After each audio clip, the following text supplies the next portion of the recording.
Hi, good morning. Welcome. I'm Lana Kraus. I am the community lead for our region, which includes Ohio, Illinois, Indiana, and Michigan. I'm so happy to join with you all this morning. Thank you so much for taking some time out of your busy day to connect with us. While we would have preferred to be with you in person at the beautiful Grange Insurance Audubon Center in Columbus, um, we're still excited that we can join together virtually this morning and have a conversation about the future of USGBC and our upcoming activities and programs as we navigate this current pandemic and kind of what our new normal is. I'm currently joining you from my basement where I have locked my door so I can get my 3 and 5-year-old coworkers to try and stay upstairs and stay away. So I know many of you are battling similar challenges working from home. So I'm just glad we're all in this together and working together.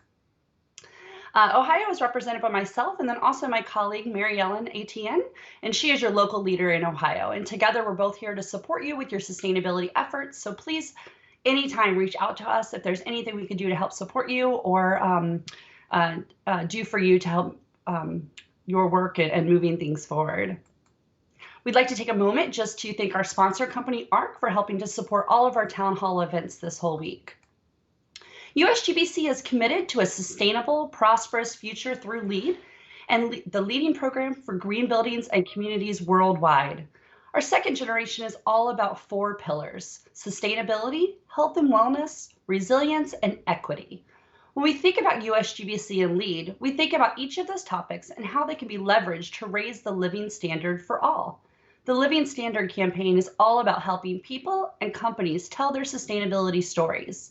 You'll notice our programs, events, articles, and all our work locally will reflect these 4 pillars and talk about LEAD v4.1, membership, and performance. For 10 years, USGBC has been tracking and celebrating the top 10 states with the most gross square footage of LEED certified space added in each state over the past year. Here's a breakdown where you can see it a little bit closer and actually see the details as we dig into all of the 10 states, the top 10 states. We'd love to see Ohio join this list of leaders next year as well. Now, we know here in Ohio, we are globally the #1 state for LEED schools, and we're #7 nationally in LEED for homes. We also have 3 cities participating in the LEED for cities and communities, with more on the way. So we're doing a lot of great things here in the state, and it's definitely to be applauded. But we would like to also move up to that top 10 overall. And our region, you'll see here, is strongly represented still with Illinois, who is ranked on the top 10 list every year since we released this list 10 years ago. Now, what we're doing this week is our town hall events. Today is the last day for our region. We started in Chicago on Monday, then we moved to Michigan on Tuesday, Indiana yesterday, and then we are closing out an awesome week in Ohio today. As part of these town hall events, we're having this executive meeting in the morning, and then we move on to a afternoon LEED technical workshop that's focused on operations and maintenance. There's still time to sign up. The registration is open until noon. So if you or any of your colleagues are interested in learning more about existing buildings, operations and maintenance, and getting your existing building certified, definitely sign up for that session. Now, we were going to be releasing our regional conference in June. It was going to be held in Indianapolis this year, called a Building a Resilient Heartland Now. Since we, with this current pandemic, we have decided to move in-person events to next year. So we are going to postpone it. However, this is offering up the opportunity for us to create a road map, basically, a road to resilient heartland. So we're going to be rolling out a monthly webinar series for our region that's going to be taking topics that we would have been discussing during the conference and really putting those into a monthly webinar format so you can still get some of that education and be prepared to learn about what you'll learn at that conference next year in more of a deep dive. So the first one coming up is May 20th on LEED Zero. You can see the other events after that. And you can follow all of USGBC's community events and national events at usgbc.org/events. I definitely encourage you to check back often as we do add new events all the time.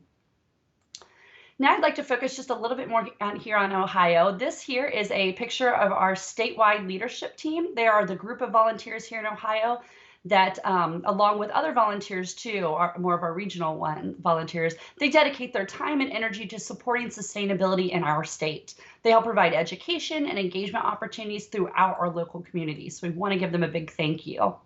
We also want to thank our annual sponsors, M&A Architects, Case Western Reserve University, Markham, and our newest sponsors, Chaplin Architecture and JW Didado Electric. So thank you so much to all of them. They are really helping support the work that we are doing throughout the whole year. I want to talk a little bit about some of the activities that are happening here. Ohio is very proud to have so many amazing projects. Here are just a few from last year's town hall events. The Cincinnati Zoo, which has multiple LEED buildings on their campus, including a new welcome center. The Children's Museum of Cleveland, that is a 4.1 platinum existing building, and it was an 1800 mansion. And then last but not least is the Mayor Coleman Government Center in Columbus, which was the site of a very successful plaque ceremony and multi-stop tour that the community hosted last spring. We have a robust amount of members and volunteers. We're thrilled to have such a strong group throughout the state. We have our statewide Market Leadership Advisory Board that I showed the images of earlier, and then we have 4 local leadership teams and numerous committees at the state and local levels.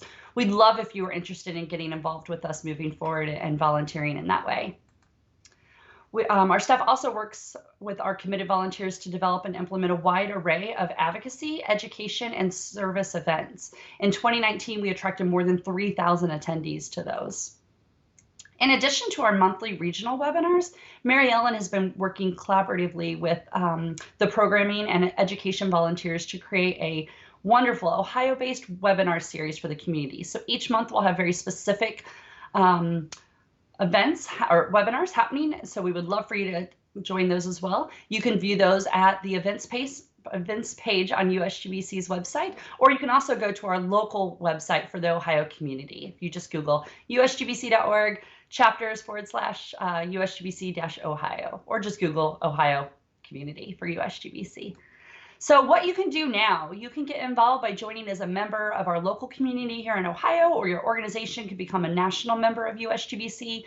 You can sign up for our weekly emails and newsletters, or you can join any of our social media platforms. You can register for one of our upcoming events, like the one later today, or any of the webinars or any opportunities moving forward. You can also join one of the communities to get involved if you're interested. And of course, we're always looking for more sponsors and more engagement. So we have a great group and we would love to get you involved. I'd like to thank you all again for being here today and joining us. I hope what you take away is that myself and Mary Ellen and the rest of our team are all really here to support you and just want to help you in your future work.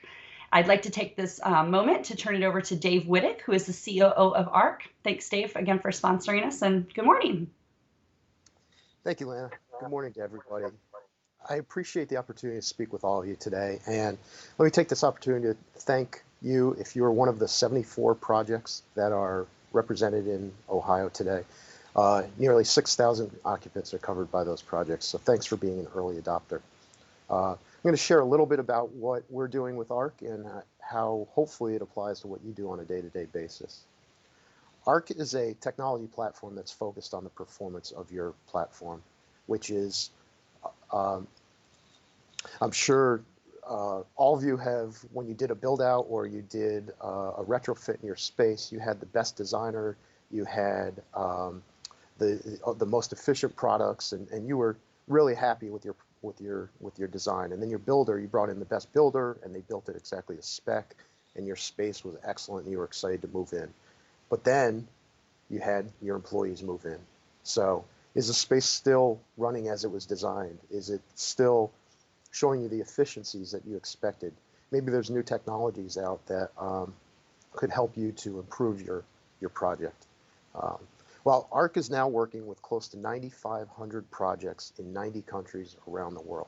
That represents more than 6.2 million occupants and over 3.5 billion square feet of space.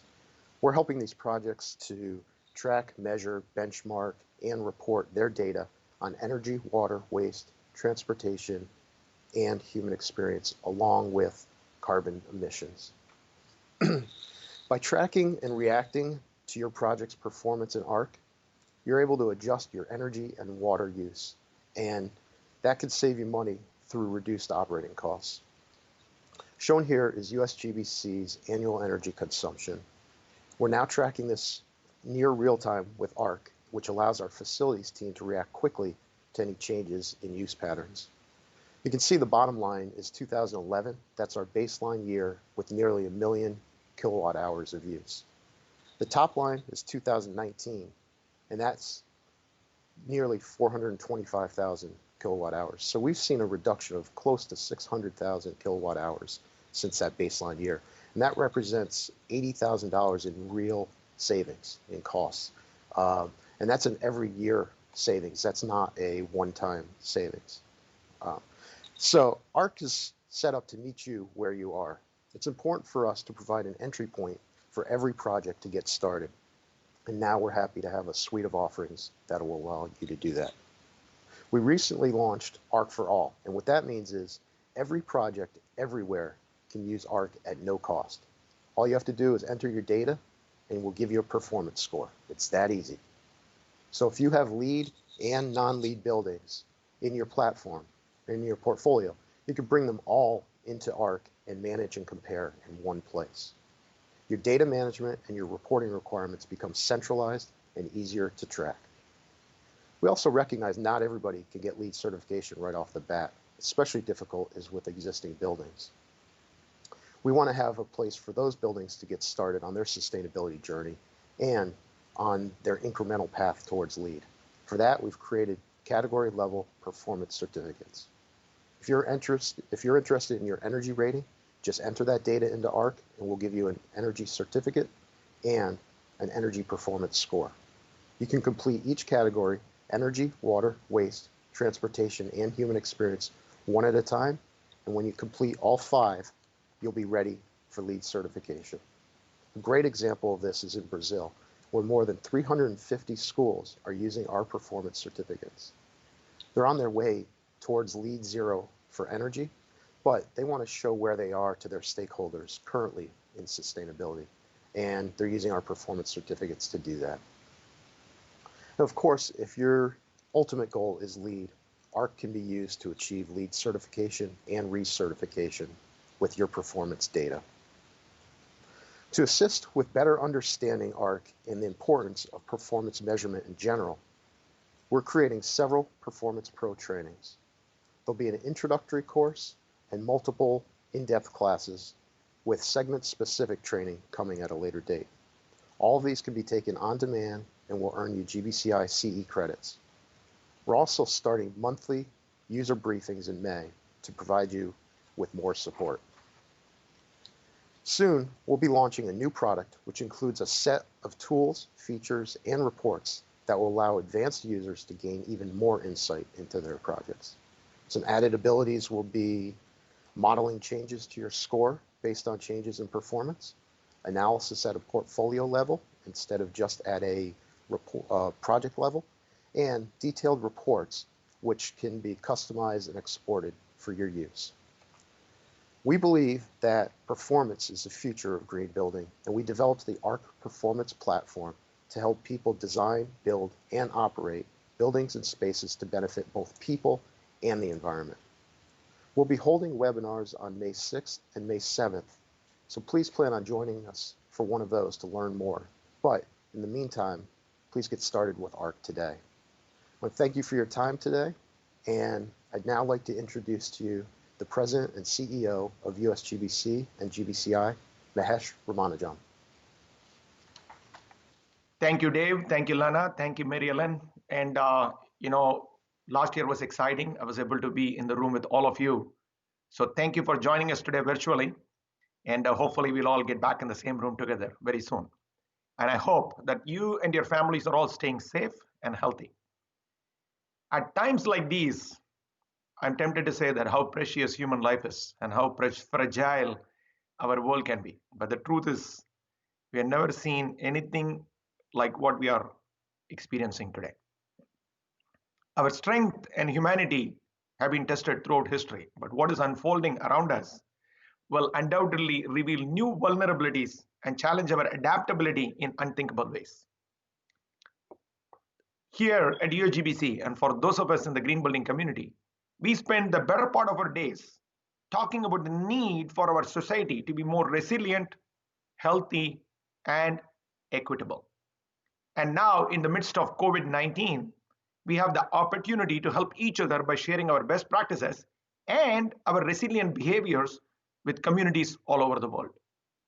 The global foundation for sustainability we have set in place is indestructible. And even in the midst of an unprecedented public health crisis, I have no doubt that what all of us have built over the last generation of USGBC will endure. Our work and our mission have not stopped. In fact, they are more important now than ever before. We have the opportunity to gather under the common banner of humanity and champion a better quality of life for millions of people around the world. I find comfort in knowing that we will emerge a stronger community in the months and weeks ahead. And I'm so grateful to be a part of this community and that you have all taken the time to join us today to discuss how we can move forward together.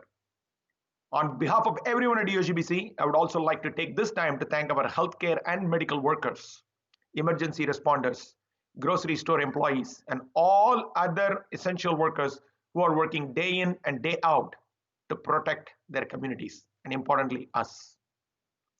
So without further ado, I'm excited to share some updates around LEAD and USGBC strategy as we enter our next generation as an organization. When USGBC was founded in 1993, we started with this mission to transform the places where we live, learn, work, and play within a generation. Back then, there was no defined green building community, no way to know if a building was truly green, and no agreed upon guidelines to help those who wanted to build it that way. So we created LEAD, and as you know, the rest is history. Now we are in our second generation, one that focuses just not on new construction and efficiency, but on the continuous improvement and performance of our spaces. With this ending comes a new beginning, and we are thrilled to take on the future together. At USGBC, we believe the greatest investment we can make is in each other. That's why we are an inclusive and diverse family of green builders across the globe. We are a community of real estate leaders, developers, contractors, architects, engineers, educators, innovators, government leaders, and companies working to build healthy, efficient, and equitable communities for all. Especially in times like these, I am so honored to be a part of this community of leaders. So thank you for everything you have done. Your work has fueled us over this first generation. And I'm proud of what we have been able to accomplish together. And I'm even more excited and optimistic for what we will build next. Here in Ohio, there are 84 member organizations, including Case Western Reserve University, M&A Architects, Skoda Minotti, and JW Didado. I hope you know that membership is vital to our work. Members fund everything that we do and everything that I'll be talking about today. So without you, none of this work would be possible. You are investing in the future of green building with us. And together, we are building a sustainable future for all. And the baseline of that work, as you know, is LEAD. I wanted to give you all a quick update on how far we have come over our first generation and where we are headed with LEAD in the future. 20 plus years ago, when we created LEAD, we created a universally agreed upon holistic system for reducing environmental impact and providing an indoor quality environment, always with the goal of reducing carbon emissions and addressing climate change and risk. And today, green building has grown into a $1 trillion industry, and LEAD has become the most widely used green building program in the world. It's a full-scale global movement. Now, from the last time I showed you this slide to now where we are, we have moved the needle. Let's look at the stats. 102,000 registered and certified LEED commercial projects. 2 million plus registered and certified residential units. Projects in 178 countries and territories.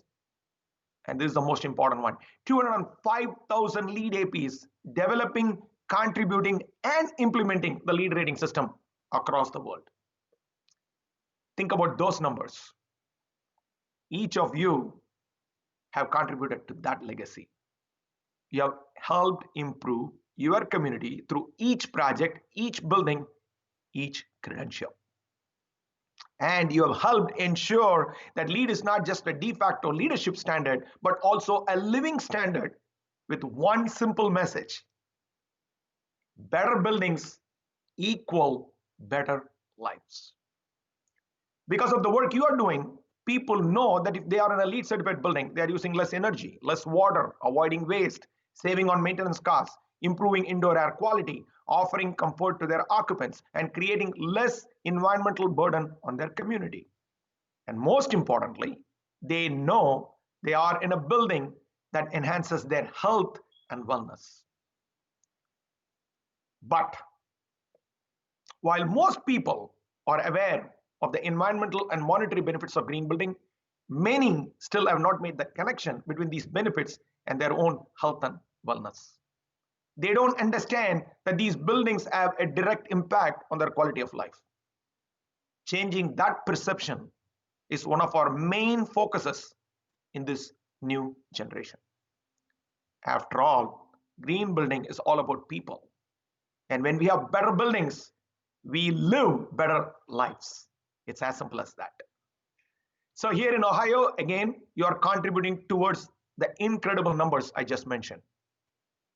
You have hit 4,588 registered and certified LEED projects, totaling 264 million square feet of space. And there are 4,900 LEED professionals directing this work across the state. This includes the Columbus Convention Center, who achieved LEED Silver for its North Campus and expansion, and is now being used as an emergency hospital for COVID patients.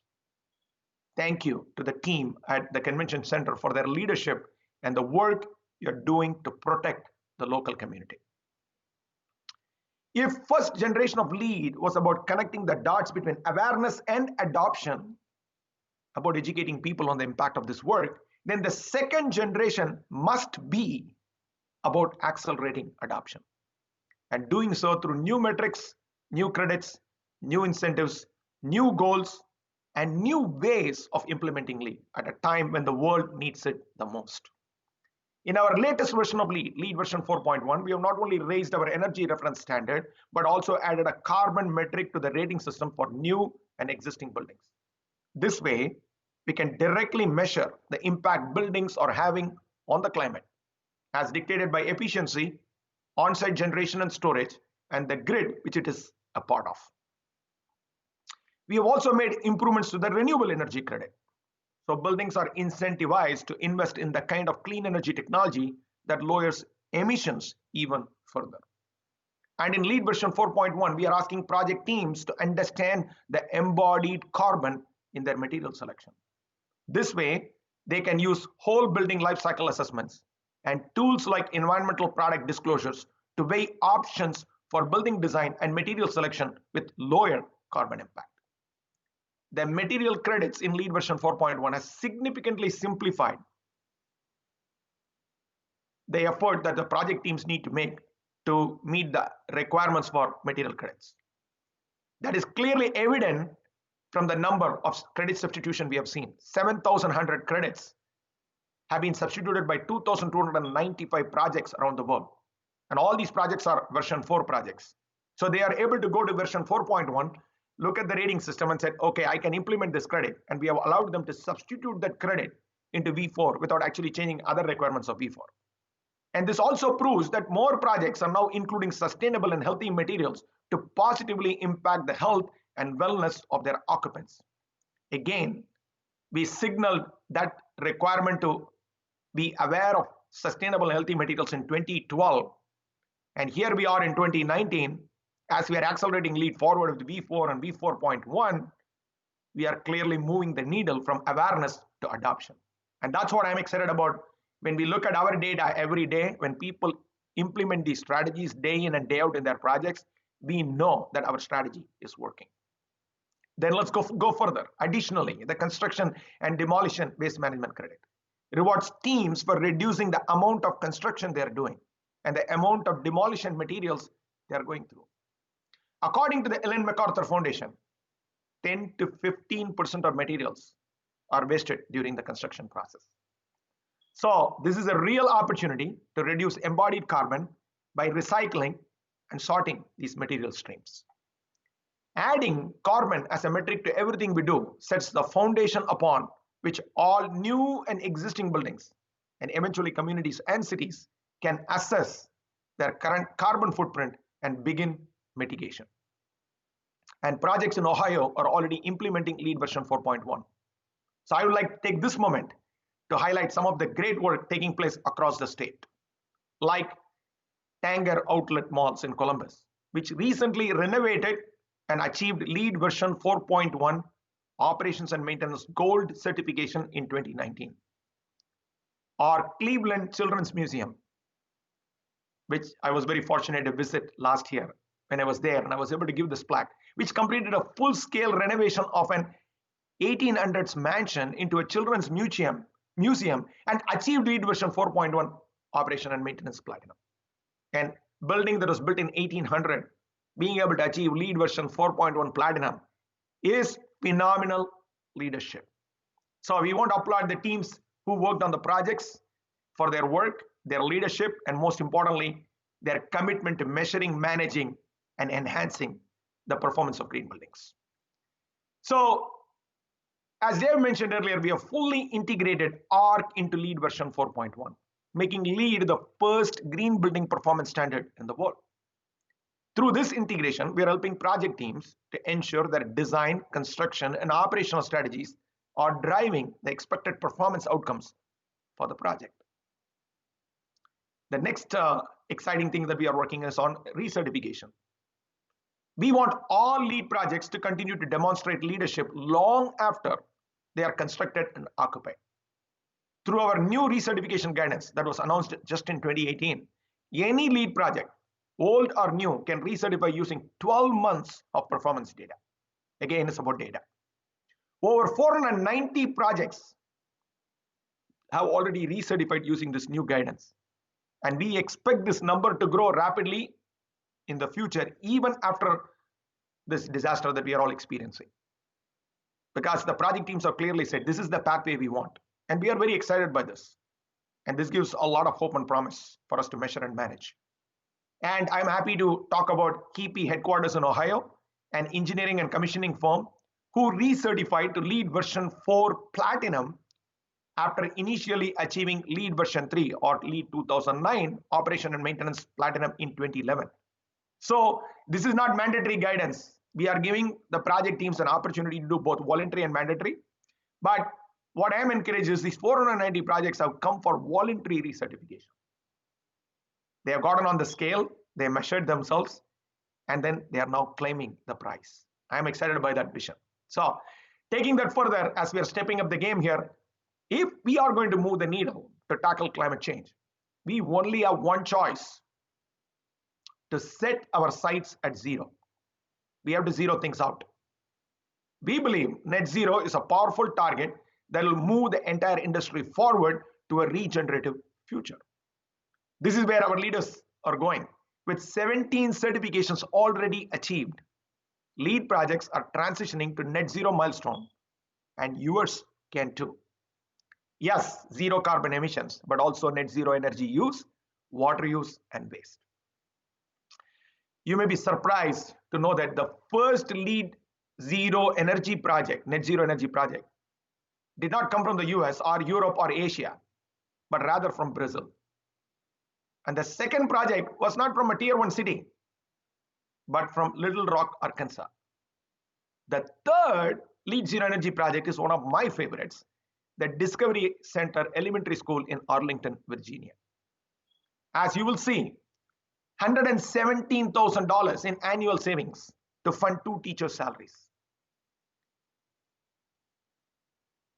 If a school can deliver this, there should be no excuse for any project in the world not to pursue the LEED zero goals. In addition to these savings and delivering a net positive energy balance, the school serves as the learning laboratory for students to get an early start on their sustainability career. That is something that basically gets me very excited. And also, I'm excited that we have delivered 17 LEED Zero certifications, including the Colgate-Palmolive Burlington, Vermont site that has achieved all 4 certifications: LEED Zero Energy, LEED Zero Water, LEED Zero Waste, and LEED Zero Carbon. Now, Colgate-Palmolive has got 13 manufacturing facilities around the world, and all of them are LEED Platinum certified. So imagine the potential this program gives to them immediately. If they can scale one of their operations, obviously they're going to roll this out to the rest of the 12 sites, and all their 13 facilities are able to adapt LEED Zero to be able to prove that they have zeroed things out. Now, why we are giving these examples is because this is no longer a fiction. This is a case study in work. We have 17 distinct case studies of how to achieve zero by the leaders who have already gone through the LEED journey. So we encourage you to take a look, because hundreds of projects are already actively considering LEED Zero certification. Now, when we talk about LEED Zero, and when we focus on individual buildings, and as we think about acceleration in the second generation, we have to accelerate change on every possible scale. And that means not only addressing isolated projects, but the cities and communities that they form.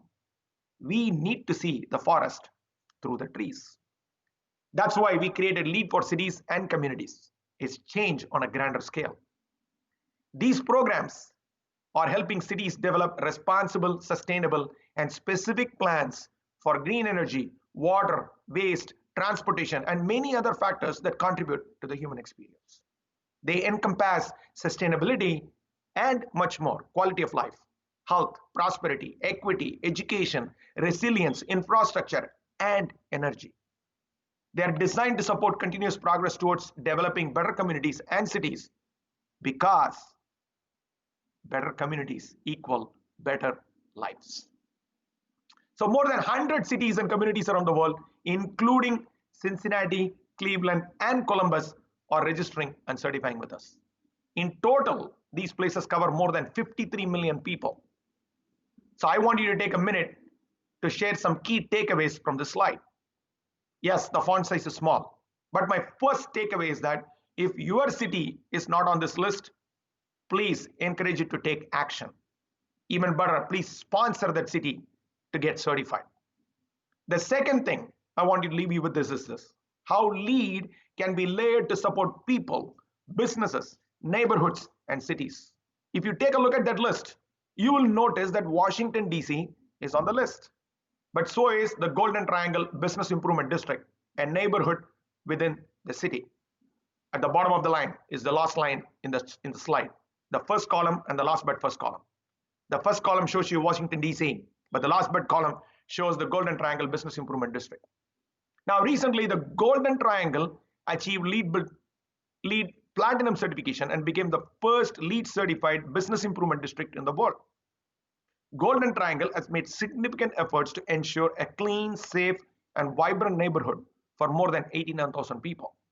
It's a stellar example of how to use every possible inch to improve the quality of life and living standards for every person who visits or calls it home. Now, you may be wondering, why am I talking about Washington, D.C. and Golden Triangle Improvement District when we are having an Ohio town hall? This is why. USGBC's headquarters, our LEED Platinum office space, which is situated in a LEED certified building, is also proudly part of this Golden Triangle project. So imagine if every LEED building asks their community and city to get certified. And imagine if we connect all of the data through the ARC platform, and we know exactly the impact our buildings, communities, and cities are making. Imagine that world. As Dave mentioned, ARC powers LEED. But we also know that there are many existing buildings that may not be ready for LEED. And to help them get started, we have introduced performance certificates that allow every project to get started and make incremental progress on the following categories: energy, water, waste, transportation, and human experience. These projects can eventually get to LEED certification if they want to. What I'm excited about is what I'm going to show you now. We now have more than 9,769 projects in ARC. and close to 400 projects have already obtained their energy performance certificates, allowing us to jumpstart the much needed progress on our existing buildings. Let me give you a little bit of an insight into the timeline. In 2012, we launched our LEED performance vision. Until 2016, it took the environment, it took the market almost 4 years to get to 600 to 700 to 800 buildings, plus or minus. 800 buildings were on an average were reporting data in our platform. But today we have 9,609 projects participating in ARC, 30,000 users using ARC on a daily basis, and they are pushing their projects to measure and manage and really track their performance. In other words, all these projects are on an active exercise routine. They jump on the scale, they measure their number, and they actually do the routine for the day to keep up with their health and, most importantly, improve on their health of their buildings. That's what we are excited about. So this is now a macro trend, and this 9,699 projects, 69 projects, if you see it, yesterday I was reporting 9,760. When I started this meeting in the beginning of the week, it was 9,500. Today morning, when I woke up, I checked the number, 9,769 projects in ARC. 9 projects were added from yesterday to today, even in this current market condition. So please get your projects in ARC, track your performance, and if you hit any barriers, please reach out to David, Lana, and of course, Mary Ellen, to make sure that we are giving you the necessary support and help you during this very critical phase of execution. Now, as I mentioned earlier, one of the key issues we have noticed over the years is that while people associate green building with energy efficiency, resource conservation, and often cost savings, they don't associate green buildings with contributing to their quality of life. We know that in order to realize a sustainable future for all and really make green building a mainstream concept, we need to solve this paradigm.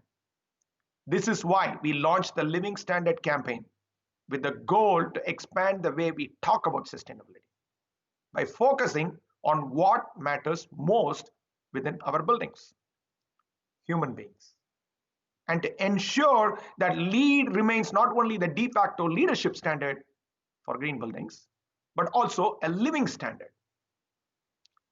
Through the power of storytelling, we hope to broaden our engagement and increase the demand for green buildings. Because you know this, demand changes everything. So please visit livingstandard.org and most importantly, share your story.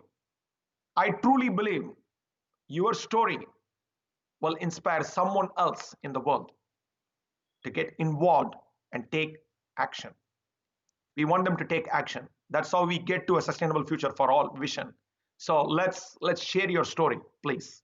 In addition to the stories pouring in from across the world, we have also released 2 research reports and a special edition of USGBC Plus that is dedicated to Living Standard. Now, if you're not familiar with USGBC Plus, I ask for you to go to plus.usgbc.org, or you can search on our website for USGBC Plus. And this is a magazine that we have been publishing since 2012. We have tons of stories from our member leaders, our lead projects, and our lead credential holders.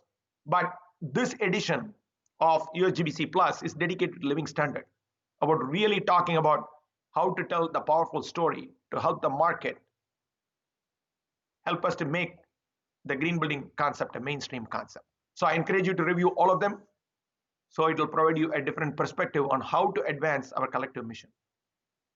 So please also give us the feedback after you read it. Now the next exciting thing that we have been working on, all of these efforts from ARC to LEED Zero to Living Standard are part of our vision to ensure that the next phase of USGBC's efforts will be LEED positive, where buildings are actually generating more energy than they use and removing more carbon than they produce. And the way to get there may not always be direct. It will require incremental steps, from a project tracked in ARC to a LEED certified building to a LEED Zero building and beyond. The aspirational goal that I've set for USGBC is that we will require all LEED new construction projects to achieve LEED positive starting in 2025, and all existing buildings to be LEED positive by 2030.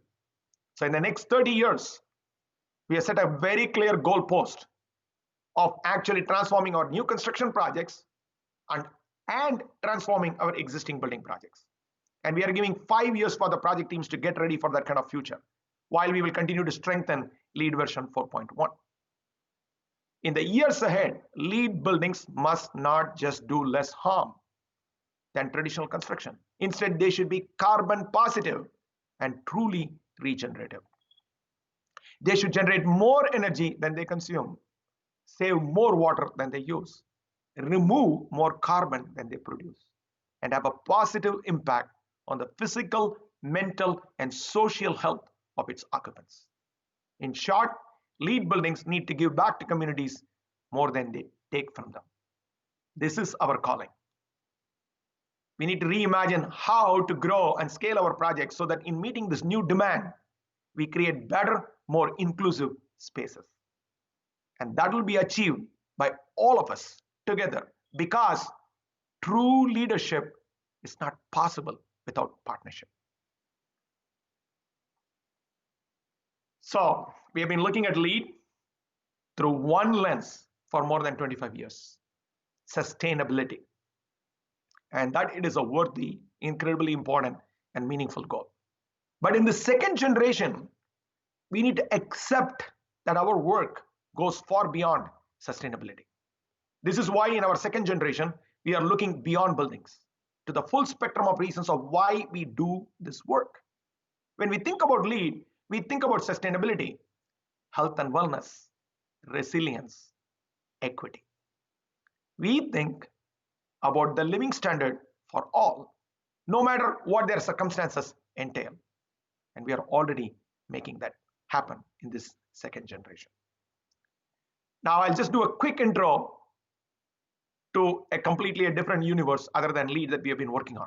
First and foremost, LEED is at the heart of everything that we do.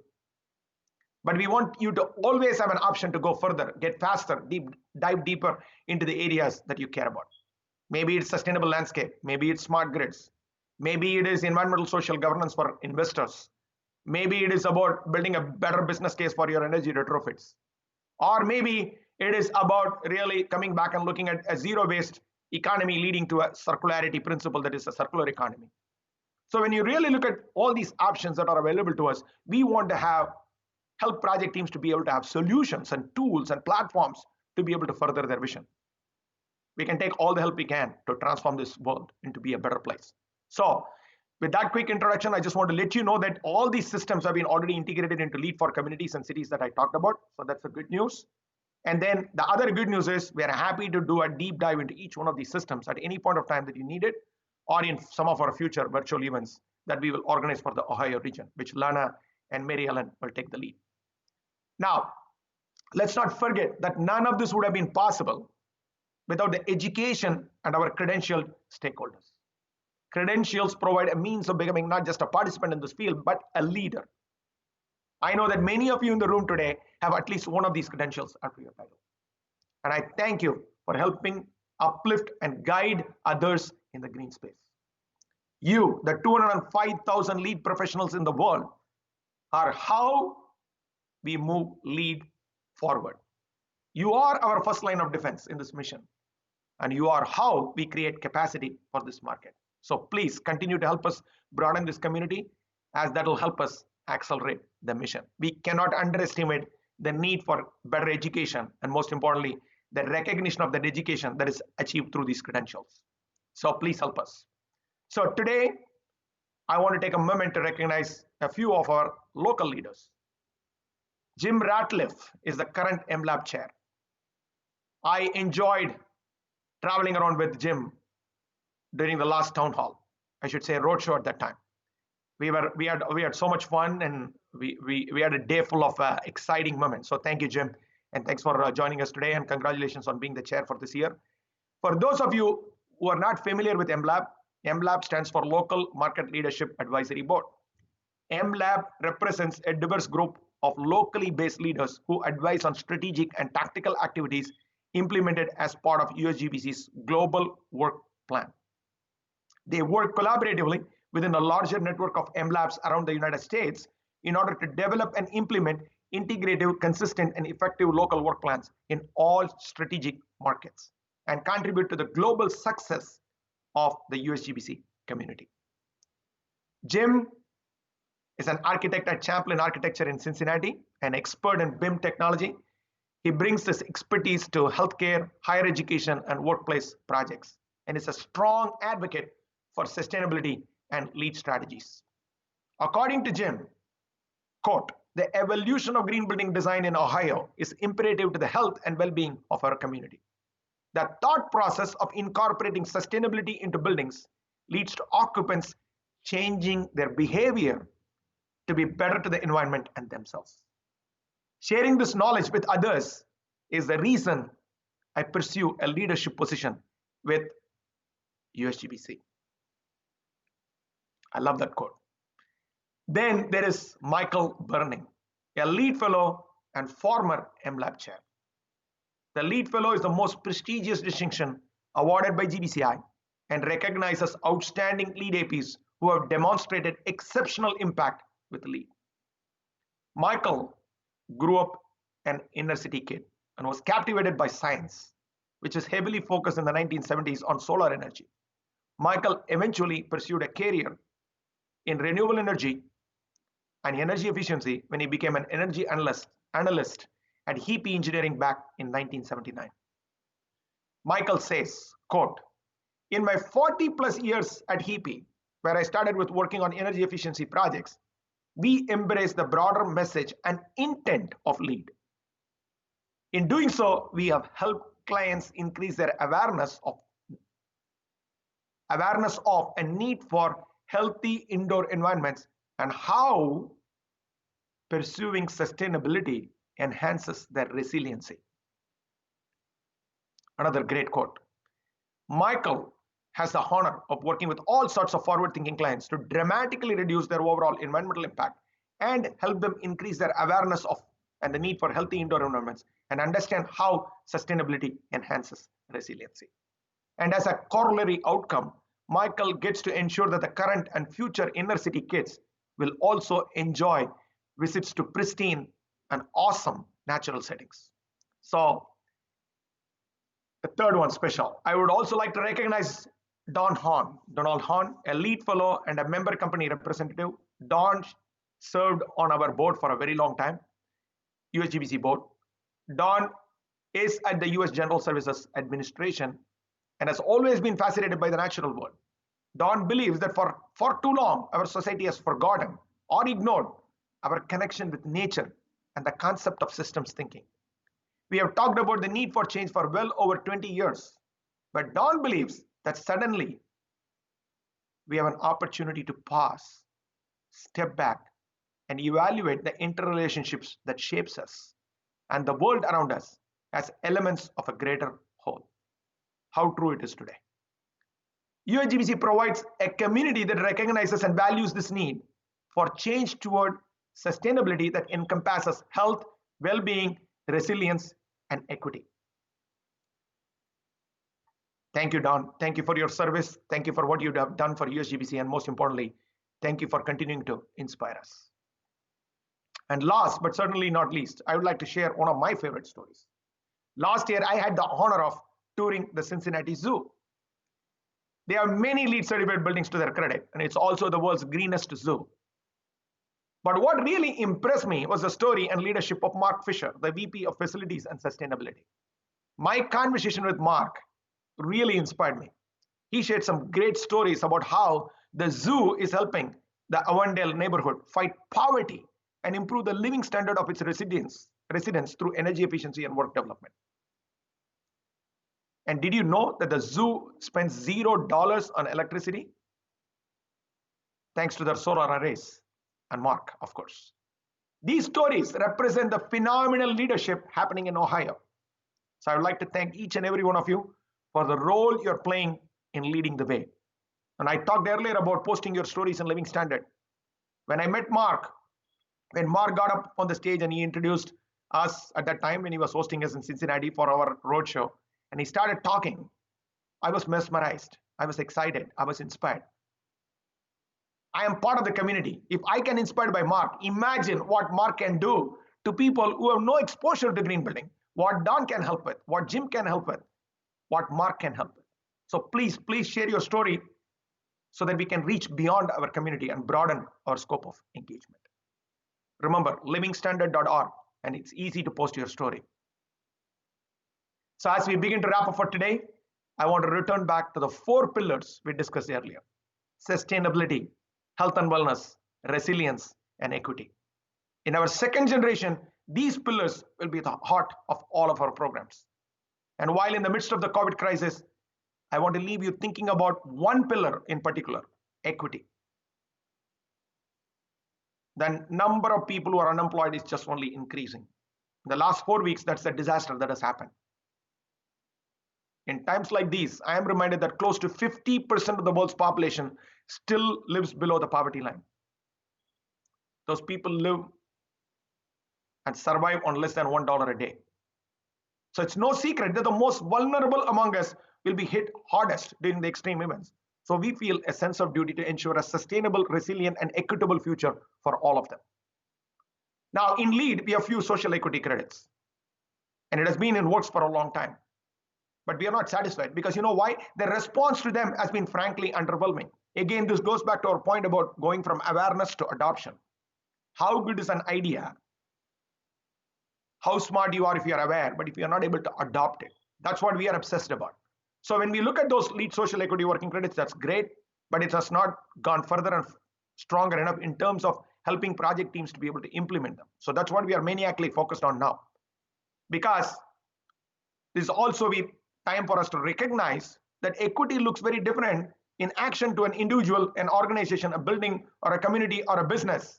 And that makes total sense. So we are rethinking how we approach equity. So because of that, we are working on establishing USGBC Equity to build a framework that recognizes leadership at all of these levels: individuals, organizations, buildings, communities, businesses, cities.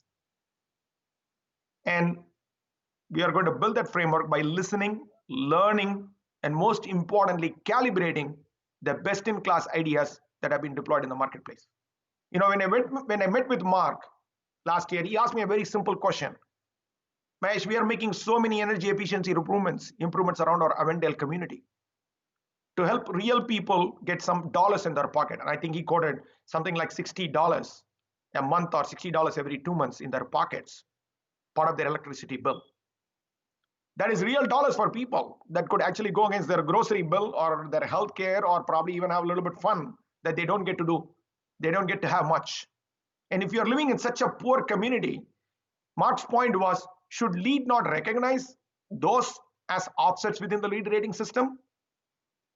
That's an excellent question. By the way, Mark, if you're listening, we are working on it. I'm pushing our organization to think about this a little bit more broader than that. That's how we can integrate equity in the work that we do, by recognizing clear leadership moments that our community is already doing within their scope of or span of control, and then be able to tell that story so that we can replicate that success over projects, over communities, and hopefully over cities and nations.